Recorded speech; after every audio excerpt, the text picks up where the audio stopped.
विद्यार्थी मित्रांनो, welcome to our next lecture. आपण काय केलंय बघा, प्रिव्हियस लेक्चर मध्ये आपण पाहिले की त्याचं इंट्रोडक्शन वगैरे काय होतं. ठीक आहे, म्हणजे केमिकल रिएक्शन्स अँड इक्वेशन ह्या चॅप्टरचं आपल्याला इंट्रोडक्शन पाहायला मिळालं.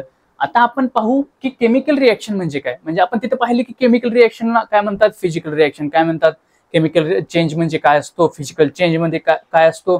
पण आता आपलं फोकस असेल ते कुठं, केमिकल रिएक्शन कडे. मग त्याची आपण डेफिनेशन बघून घेऊयात. केमिकल रिएक्शन म्हणजे काय हो, process in which some substances undergo bond breaking and transform into new substances by formation of new bonds. Chemical रिएक्शनचा त्यांनी अर्थ असा सांगितलाय की पहिल्यांदा जे सबस्टन्स आहेत, काही सबस्टन्स जे असतील ते बॉन्ड ब्रेकिंग मध्ये पार्टिसिपेट करतील आणि त्यांचंच रूपांतर हे नवीन सबस्टन्सेस मध्ये होईल, जे की नवीन बॉन्ड फॉर्म करून होईल, असं त्यांचं म्हणणं आहे. म्हणजे पहिली गोष्ट अंडरगो बॉन्ड ब्रेकिंग आणि नंतर फॉर्मेशन ऑफ न्यू बॉन्ड्स. म्हणजे bond breaking and bond making हे दोन्ही एका टाइमला होतात आणि त्याच रिएक्शनला आपण, त्याच प्रोसेसला आपण केमिकल रिएक्शन असं म्हणतो. ठीक आहे. मग substances taking part in chemical reaction म्हणजे जे सबस्टन्सेस केमिकल रिएक्शन मध्ये पार्ट घेतात, म्हणजे काय, बॉन्ड ब्रेकिंग ज्यांचं होते त्यांना आपण रिएक्टंट्स असं म्हणतो. आणि प्रोडक्ट मग कोणाला म्हणायचं, एक तर रिएक्टंट्स म्हणला म्हणजे बॉन्ड ब्रेकिंग मध्ये ज्यांचं पार्टिसिपेट झालं त्यांना आपण रिएक्टंट म्हणलं.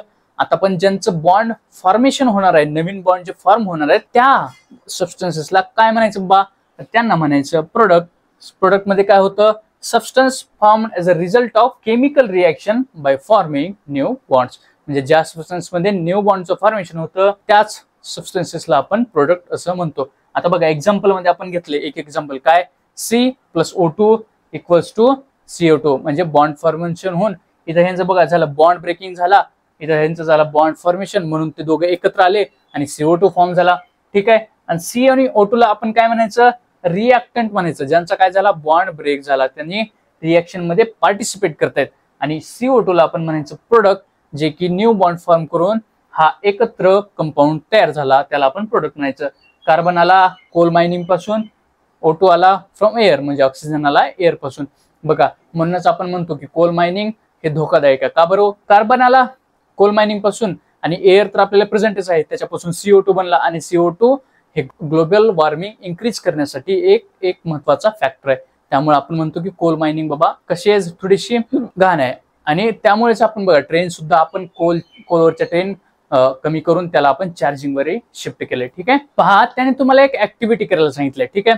त्या ऍक्टिव्हिटी मध्ये मला वाटतंय तुम्हाला एक थोडीशी डायग्राम बघून घ्या. त्या डायग्राम मध्ये काय काय दिले आणि ती ऍक्टिव्हिटी आपल्याला काय करायची आहे. पहिली गोष्ट ट्राय दिस म्हणून ती ऍक्टिव्हिटी दिली त्याने. त्याच्यामध्ये काय काय घेतले, अपॅरेटस घेतलेत, काय काय काय काय घेतले, thermometer, evaporating dish, tripod stand, funnel, Bunsen burner आणि एक्सेट्रा एक्सेट्रा, म्हणजे जे काय आणखी लागणाऱ्या वस्तू. ठीक आहे. ह्या सर्व वस्तूंना काय, म्हणजे त्या कशा दिसतात, त्यांना आपण कसं वापरायचं, हे सगळं मला वाटतं तुम्ही एकदा तुमच्या सायन्सच्या टीचरला विचारा. ठीक आहे. त्यांच्यापेक्षा भरपूर असा म्हणजे फंड वगैरे येतो की त्यांना हे परफॉर्म करायला लावत असतात.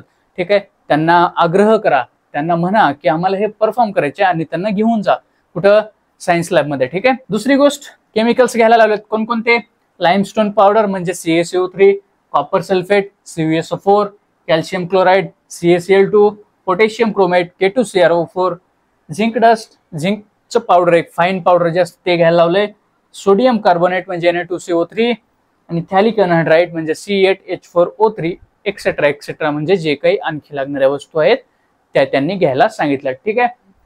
प्रोसिजर काय सांगितलं बघा, ह्या सगळ्या वस्तू तर घेतल्या. आता आपण हे घेतलं, केमिकल्स घेतले, अपॅरेटस घेतले. आता त्यांचं करायचं काय नेमकं. ठीक आहे. त्यांचं करायचं असं की त्यांना प्रोसिजर सांगितले, एक तर त्यांचं रीड आउट करा आणि त्यांचं टेम्परेचर रेकॉर्ड करा. ह्या दोन गोष्टी आपल्याला प्रत्येक ऍक्टिव्हिटीमध्ये करायच्या आहेत. ठीक आहे. मग त्यांनी वेगवेगळ्या एक ऍक्टिव्हिटी दिल्यात आणि त्यांना तुम्हाला ऑब्झर्व करायच्या आणि त्याचं तुम्हाला ऑब्झर्वेशन मला कमेंट बॉक्समध्ये सांगायचे. ठीक आहे. पहिली ऍक्टिव्हिटी काय सांगितली, स्पून ऑफ लाइमस्टोन पावडर म्हणजे CaCO3 जे असतं, लाइमस्टोन जे असतं त्याचं थोडंसं एक चमचा घ्या, त्या चमच्यामध्ये त्याचं पावडर घ्या. त्या पावडरला काय करा, इव्हॅपोरेटिंग जी डिश असते, एक वेगळी इव्हॅपोरेटिंग डिश असते, त्या डिशमध्ये त्या पोअर करा. ठीक आहे. ते पावडर घ्या, त्या इव्हॅपोरेटिंग डिश मध्ये टाका, त्या हीट स्ट्रॉंग करा ऑन हाय ब्लू फ्लेम आणि त्या डिशला एका बन्सन बर्नरवर ठेवा आणि त्याच्यावर त्याला हीट द्या.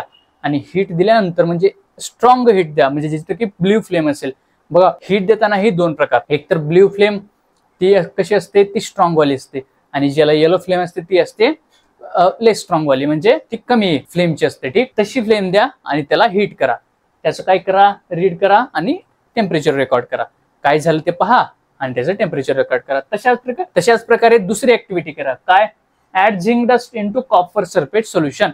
जे झिंक डस्ट होतं, जे पावडर होतं, त्याला कॉपर सल्फेटच्या सोल्युशन मध्ये ऍड करा आणि पहा की नेमकं काय होतं.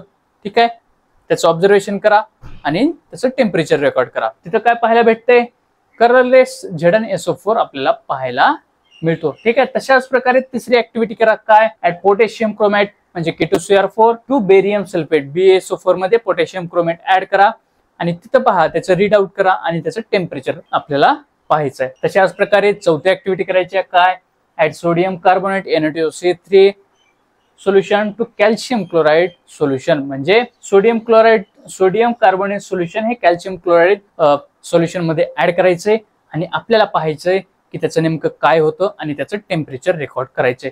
तशाच प्रकारे पाचवी ऍक्टिव्हिटी करायची आहे, काय, टेक थॅलिक एनहाइड्राइड इन इव्हापोरेटिंग डिश, आणि त्या इव्हापोरेटिंग डिश मध्ये थॅलिक एनहाइड्राइड घेतल्यानंतर त्याचं काय झालं हे आपल्याला पाहायचंय आणि त्याचं टेम्परेचर काय म्हणतंय हे आपल्याला पाहायचंय. हे सर्व आपल्याला ट्राय करून पाहायचंय आणि ह्याचं जे उत्तर येतात म्हणजे प्रत्येक ऍक्टिव्हिटीचं काय काय झालं ते मला कमेंट बॉक्समध्ये सांगा. म्हणजे कशा विद्यार्थी मित्रांनो, लक्षात घ्या की ही ऍक्टिव्हिटी प्रॅक्टिकली करण्याची आहे. ठीक आहे, तुमच्या सायन्स टीचरला घेऊन जा, त्याला प्रॅक्टिकली करायला सांगा, त्याचं ऑब्झर्वेशन बघा आणि त्याचे टेम्परेचर रेकॉर्ड करायला लावा आणि ते टेम्परेचर, ते रिझल्ट मला कमेंट बॉक्समध्ये सांगा. ठीक आहे, आपण ऍक्टिव्हिटी ट्राय केली, आपण पाहिली की केमिकल रिॲक्शन म्हणजे काय.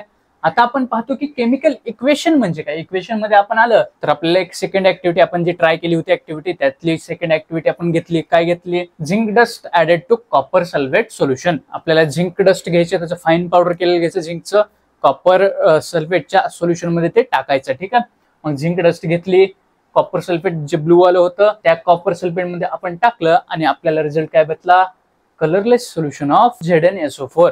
ठीक आहे, अशा प्रकारे आपण ती ऍक्टिव्हिटी ट्राय करून बघितली. आता पाहूयात की त्याच आपण जी ऍक्टिव्हिटी केली त्याला आपण कसं लिहितो. ठीक आहे, त्याला आपण लिहिलं aqueous solution of copper sulphate, म्हणजे आपण कॉपर सल्फेटचं सोल्युशन घेतलं होतं, म्हणजे ते ऍक्वेस सोल्युशन फॉर्म मध्ये होतं, म्हणजे आपण त्याला लिहिलं aqueous solution of copper sulphate plus zinc dust. Zinc dust होतं पावडरच्या फॉर्म मध्ये, त्यामुळे लिहिलं झिंक डस्ट. त्याची रिॲक्शन कशी झाली, ऍक्वेस सोल्युशन ऑफ झिंक सल्फेट भेटलं प्लस नुसता कॉपर आपल्याला भेटला. ठीक आहे, अशा प्रकारे ती रिॲक्शन झाली असं आपण वर्ड इक्वेशन मध्ये लिहिलं. म्हणजेच simple way of representing a chemical reaction in words called as word equation. म्हणजे सगळ्यात सिंपल वे, जर आपल्याला जर केमिकल रिॲक्शनला एखाद्या फॉर्म मध्ये लिहायचं असेल ते आपण लिहितो वर्ड फॉर्म मध्ये.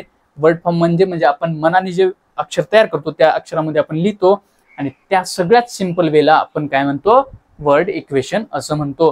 त्याचं फर्दर कंडेन्सेशन केलं, त्याला जर फर्दर कंडेन्स्ड फॉर्म मध्ये लिहायचं झालं तर आपण कसं लिहितो, CuSO4 प्लस Zn. त्याची रिॲक्शन प्रोसीड झाली, आपल्याला भेटलं ZnSO4 प्लस Cu, म्हणजे त्याच्या एलिमेंटल फॉर्म मध्ये आपण त्याला लिहिण्याचं काम केलं. ठीक आहे, सिम्बॉल फॉर्म मध्ये आपण त्याला लिहिण्याचं काम केलं. ठीक आहे, आता आपण पाहूया की केमिकल इक्वेशन म्हणजे काय. ठीक आहे, केमिकल इक्वेशन म्हणजे representation of chemical reaction in condensed form using chemical फॉर्म्युले called chemical equation. Chemical reaction जे असते त्याला कंडेन्स्ड फॉर्म म्हणजे सगळ्यात कॉन्साइज फॉर्म मध्ये, सगळ्यात छोट्यातल्या छोट्या फॉर्म मध्ये लिहिण्याचं काम युजिंग काय, केमिकल फॉर्म्युले. जे केमिकल फॉर्म्युले त्याला यूज करून लिहिणं आणि त्यालाच आपण केमिकल इक्वेशन असं म्हणतो. ठीक आहे, म्हणजेच काय बघा, एक्झाम्पल काय दिले, CuSO4 plus Zn reaction proceed झाली, त्याच्यामध्ये ZnSO4 plus Cu product form झाला.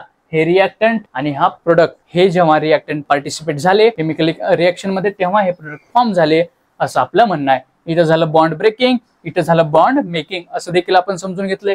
ठीक आहे, म्हणजेच reactant and product properties are totally different. जेव्हा रिॲक्टंट केमिकल रिॲक्शन मध्ये पार्टिसिपेट करतो तेव्हा त्याच्या प्रॉपर्टी काहीतरी वेगळ्या असतात. मग त्याचा बॉन्ड ब्रेक होतो, त्याचं कॉम्बिनेशन काही दुसऱ्या सबस्टन्सेस सोबत होतं आणि त्यांचं नवीनच फॉर्मेशन होतं, काय, नवीन बॉन्ड फॉर्मेशन करून, आणि तेव्हा कंपाऊंड ही नवीन बनला जातो, प्रोडक्ट नवीन फॉर्म केला जातो, म्हणून त्याच्या प्रॉपर्टी ही नवीन येतात आणि प्रॉपर्टी चेंज झालेल्या असतात असं त्यांचं म्हणणं आहे. म्हणजेच ionic bond in reaction CuSO4 break झाला, म्हणजे CuSO4 मधला आयनिक बॉन्ड ब्रेक झाला आणि तो आयनिक बॉन्ड प्रोडक्ट ZnSO4 मध्ये फॉर्म झाला. म्हणजे ZnSO4 मध्ये फॉर्म झाला तर इथला हा बॉन्ड ब्रेक झाला, म्हणून आपल्याला काय भेटलं, CuSO4 पहिल्यांदा CuSO4 होता, त्याच्या जागी आता हा Zn आला आणि आपल्याला भेटलं ZnSO4 आणि कॉपर वेगळा झाला, म्हणजे आयोनिक बॉन्डचं ब्रेक झालं आणि आयोनिक बॉन्डचं फॉर्मेशन झालं. अशा प्रकारे आपण पाहिलं की केमिकल इक्वेशन काय म्हणतात. ठीक आहे, असं आपण थोडंसं प्रोग्रेशन करत जातोय. विद्यार्थी मित्रांनो लक्षात घ्या. ठीक आहे, हे चॅप्टर कसे आहेत समजायला थोडेसे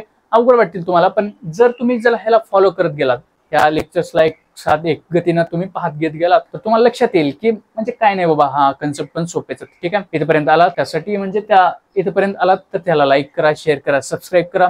आई वडिलांची स्वप्न पूर्ण करत चला, अभ्यास करत चला, हसत खेळत राहा आणि पुढे चलत राहा.